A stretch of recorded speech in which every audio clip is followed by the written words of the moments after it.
Greetings, Thrillseekers. I am the Master Programmer, curator of hidden knowledge and eerie tales. Today, I bring you 3 chilling stories unearthed by Rasputin. These are not mere legends, they are whispers carried through the corridors of forgotten history. So, if you're looking for a fright, something scary to watch at night, stay with us as we delve into these 3 terrifying tales. First, in Polybius, a mysterious arcade machine becomes the obsession of anyone who plays it, but those who dare press start often lose more than they bargained for. What secrets lurk behind the glowing screen, and why does it seem to know its players so well? Next, in Bloody Mary, a simple childhood dare leads to unimaginable terror. When a group of girls lock their friend in the bathroom to summon Bloody Mary, the joke turns deadly, and only the mirror knows where she's gone. Finally, in The Spider Bite, an ordinary bump on the skin hides a horrifying truth. As the pain grows, so does the nightmare, until one woman discovers she's been carrying something far worse than an infection. These stories are not for the faint of heart, so sit back, turn down the lights, and prepare to be haunted by the sinister secrets Rasputin has uncovered. And if you enjoy our content, please like the video and subscribe to our channel for more chilling stories and dark discoveries. Welcome to another journey into the unknown, brought to you by the Dark Files. Jason wasn't supposed to be at the arcade that night. He was supposed to be home, studying for his finals, but the lure of the neon lights and the rhythmic chime of pinball machines was irresistible. The King's Arcade wasn't much, a dingy spot crammed between a laundromat and a pizza joint, but it was Jason's escape. It was past midnight when he noticed it. Tucked in the farthest corner of the arcade, where broken machines were usually stacked like corpses, stood a sleek black cabinet with the word Polybius glowing faintly above its screen. Jason frowned. He knew every machine in this place, and this one hadn't been here yesterday. Curiosity tugged at him. The machine hummed softly, a low, almost hypnotic sound, and its screen flickered with swirling geometric patterns. There was only one joystick and a single button: start. Jason pressed it. The game began simply enough, a series of shapes falling in patterns he had to match. The visuals were mesmerizing, lines and colors shifting in ways that didn't quite make sense, like they were bending reality itself. The music was strange too, a haunting melody that seemed to pulse in time with his heartbeat. After playing for what felt like hours, words appeared on the screen. Level 1 complete. Good job, Jason. Jason's hands froze. He hadn't entered his name. He glanced around the arcade. The other machines were silent, a few remaining players engrossed in their own games. He shook his head and laughed nervously. Maybe it pulled his name from a high score table. Yeah, had to be it. He kept playing. As he progressed, the shapes moved faster, the patterns more complex.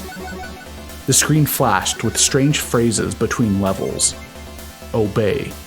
Forget. You are ready. His fingers moved without thought, like the game was guiding him. He wanted to stop, but the urge to keep playing was overwhelming. When he reached level 10, the screen changed. It didn't feel like a game anymore. The shapes dissolved into what looked like faces, shadows of people, flickering in and out, their mouths moving soundlessly. Jason felt his chest tighten, his breathing shallow. The faces stared at him. No, through him. Then came the voice. A low, pixelated whisper crackled from the speakers. We've been waiting for you, Jason. He stumbled back, his vision swimming. The arcade around him blurred. The machines flickered like dying light bulbs. He looked down at his hands, but they weren't his hands anymore. They looked pixelated, glitching. Jason screamed. The next thing he knew, he was outside, sprawled on the sidewalk. The King's Arcade was dark, its doors locked. His head throbbed, and his clothes were damp with sweat. He scrambled to his feet, heart pounding, and turned to look inside. The Polybius machine was gone. For weeks after, Jason was plagued by vivid nightmares of shapes, faces, and that voice. His friend said he looked pale, gaunt, like he hadn't slept.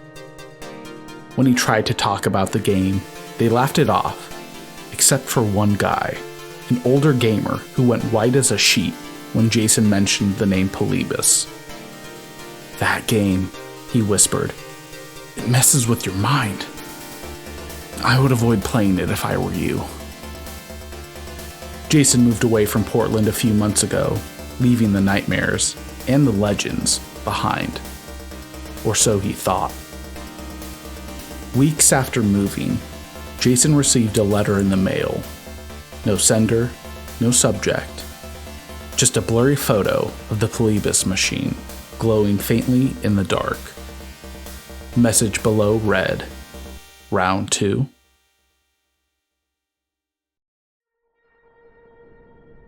Megan felt terrified standing in front of the mirror. This suggestion had come up like a joke, tossed around during a late-night sleepover at Sarah's house. But by the time the candles were lit and the bathroom door creaked open, it didn't feel like a joke anymore. You're not chickening out, are you? Sarah said, her smirk daring Megan to refuse. I'm not scared, Megan shot back, snatching the candle from Sarah's hand. Her voice wavered, though, and they all knew it. Then prove it, Sarah said, her fingers brushing the lock on the bathroom door. The bathroom was small, the air heavy with the scent of lavender soap. The candlelight flickered against the walls, casting uneasy shadows. Megan stood in front of the mirror, her reflection pale and uncertain. The door clicked behind her, locking with a finality that made her stomach drop. Guys, don't, she said, turning to face the door. We'll let you out after you do it, Sarah called through the door. The muffled sound of laughter followed. Megan sighed and turned back to the mirror. Her reflection stared back, the flame from the candle trembling in the glass. Bloody Mary, she whispered, her breath fogged to the surface. Bloody Mary. The room felt colder now, the air pressing against her skin. She hesitated before the third call, glancing at her reflection. Bloody Mary. For a moment, nothing happened. Then Megan's reflection began to shift. The figure in the mirror didn't move when she did. It stared back at her, its head tilting slightly, almost curiously. The candlelight flickered, and then, just behind her reflection, a shadow emerged. An outline of a woman, her face obscured by hair and dripping with dark streaks. Megan, a voice whispered. She screamed. The girls outside froze. Is she seriously freaking out? One of them whispered, her nervous giggle dying quickly. Relax, Sarah said, though her voice wasn't as confident as before. She's just trying to scare us.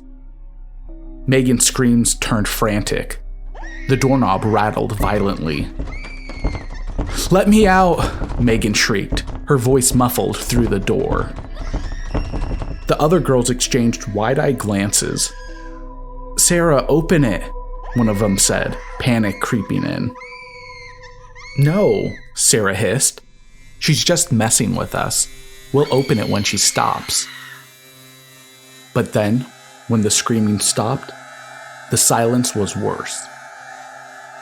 "Open the door," one of the girls whispered urgently. Sarah hesitated, her hand trembling as she unlocked the door. The candle was lying on the floor, its flame extinguished.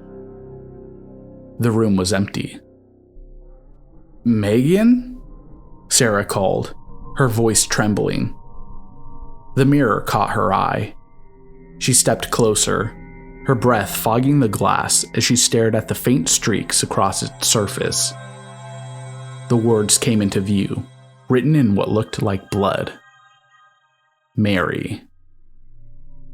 The girl searched the house, calling Megan's name, but she was gone. Sarah couldn't shake the feeling that something, or someone, was watching her. The mirror above the sink seemed darker than before, the shadows deeper, as though it was hiding something. Sarah's family moved not long after, trying to leave the memories and the guilt behind. But every now and then, Sarah swears she hears Megan's voice calling faintly from within her mirrors.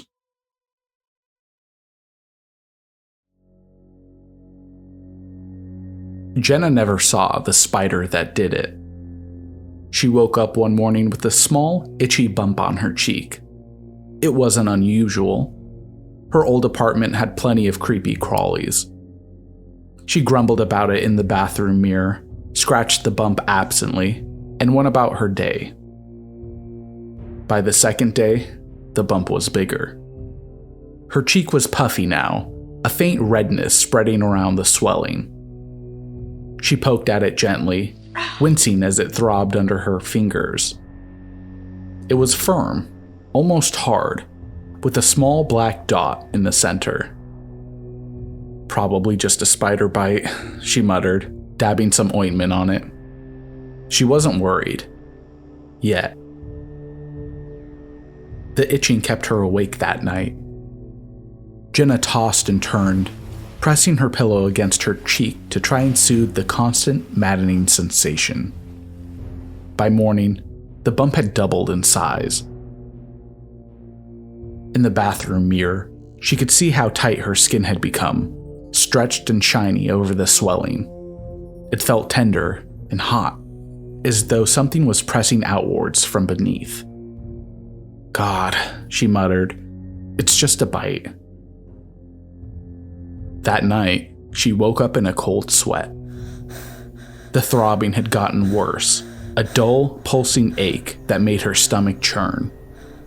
She stumbled into the bathroom, flicked on the light, and froze. The bump on her cheek had swollen to the size of a golf ball. The black dot at its center had grown darker, almost shiny, like a small piece of onyx embedded in her skin. Her heart pounded as she leaned closer to the mirror. The swelling seemed to shift, faintly, as though something inside was moving. "No," she whispered, shaking her head. "No, no, no." She grabbed a pair of tweezers, her hands trembling as she pressed on the edge of the bump. A bead of clear fluid oozed out, followed by something pale and stringy. Then it happened. The swelling popped. Tiny black spiders poured out of the wound, skittering down her cheek and onto the sink. Jenna screamed, clawing at her face as the spiders scattered, their spindly legs crawling over her hands and arms. Her breath came in shallow gasps as she stumbled back, slapping at her skin and shaking them off. Her reflection in the mirror was a nightmare, her cheek glistening with fluid, the hole where the bump had been still oozing with tiny spiders. They were everywhere, crawling down her neck, over the sink, disappearing into the cracks of the tiles. Jenna collapsed to the floor, her chest heaving, her hands shaking uncontrollably. She felt something trickle down her lip and slapped at it, sobbing. The bathroom was silent now, but her cheeks still felt warm, tender, and wrong. Slowly, Jenna pulled herself to her feet and looked back into the mirror. Her reflection stared back, pale and hollow-eyed, a thin trail of blood running down her cheek. Thanks for watching. If you enjoyed the chills, be sure to like, comment, and subscribe to our page to stay updated. Stay vigilant. The unknown is always closer than you think.